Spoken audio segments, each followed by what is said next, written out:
Hey guys, it's Yuki from Invest Roundup and welcome to our very first episode. The reason we have started this show is very simple. There's so much things going on in the stock market day in and day out, and there's simply too many markets news to keep up with. So what we're gonna do is we'll pick some of the most recent and important stock market news, condense those and give you the scope, the highlights, the TLDR, basically all you need to know about what's happening. Disclaimer: whatever stock or news we talk about is not a recommendation to buy or to sell. These are just news we deem important, things we think you need to know if you're interested in the stock market or if you intend to invest. Okay, first news item: share price is dropping fast for American cloud computing company Fastly. Barron's.com reported that the company has been experiencing a free fall in their share price mid-October.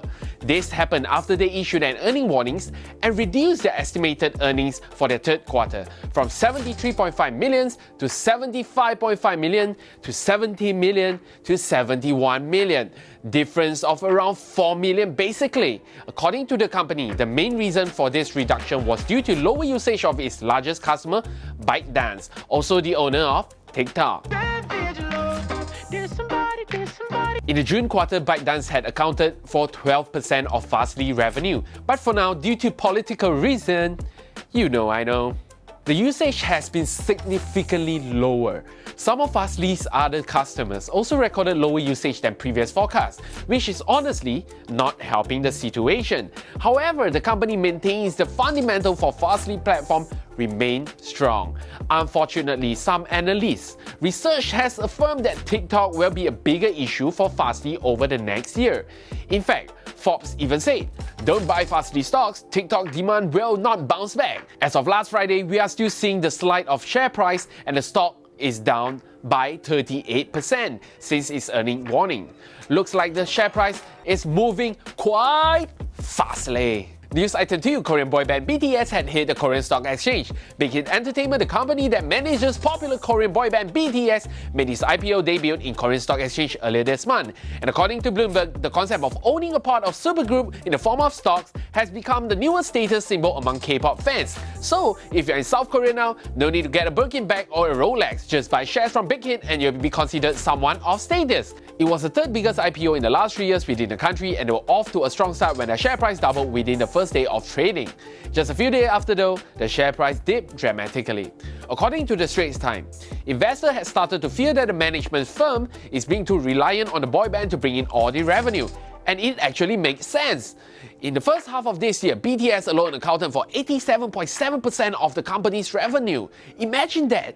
This makes the revenue stream especially vulnerable to any disruption from the boy band. In any case, the share price is expected to stabilize soon once the IPO frenzy dies down, and it is once again up to the investor to determine the company's worth in the stock market. Although I'm not sure it will be soon, given the size of their global fan base. By the way, before we go on to the next news item, click on the subscribe button below now so you will be informed the next time we upload a new episode. That way, you won't miss any important market news. News item 3: the blue end may soon be turning black. According to Al Jazeera, the US Department of State has submitted a proposal to add China's Ant Group to a trade blacklist, or US Entity List, which restricts American companies from doing business with the firms listed, which was the same thing that was imposed to Huawei last year. This move was a bit to deter US investors from taking part in Ant Group IPO, as the government fears buying shares in the company could expose them to fraud, or the Ant Group could give the Chinese government access to sensitive banking data belonging to US citizens. It's not yet clear when the matter will be reviewed or decided, so we don't know if it's going to happen yet. And while this had impacted Huawei Technologies when the same thing happened to them last year, experts have told CNBC that this will not impact Ant in any critical way, as it is not reliant on American technology. Its users are in China, products are in China, and less than 5% of their revenue is derived from overseas anyway. The Chinese government, however, has since clapped back, with one of their spokesmen vowing to continue taking necessary measures to safeguard the legitimate rights and interests of Chinese companies. News item 4. Finally, speaking of Ant Group, news about their IPO has finally broke. The fintech has finally got the green light for their IPO and confirmed its IPO date. According to Business Insider, the tech giant is set to go on public on both Hong Kong Stock Exchange and Shanghai Stock Exchange on November 5th. Shares will be priced at 68.8 yuan in Shanghai and $80 in Hong Kong. Yahoo News also added that the joint Asian listing is estimated to raise more than 34 billion US dollars, making the biggest IPO in history. The number of monthly active users of Ant's mobile payment app, Alipay, had recently hit 731 million on September 30th.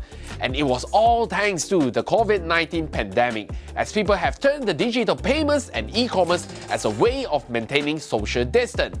And that's it. Those are the 4 investment news we deemed so important that we just had to share with you. We hope you have enjoyed this episode of Invest Roundup, and we encourage you to get more information if you would like to act on any of the companies that we shared about earlier. Comment below and tell us what you would like to see on Invest Roundup, and share this video with your friends, especially those who have vested in stock market. See you again soon.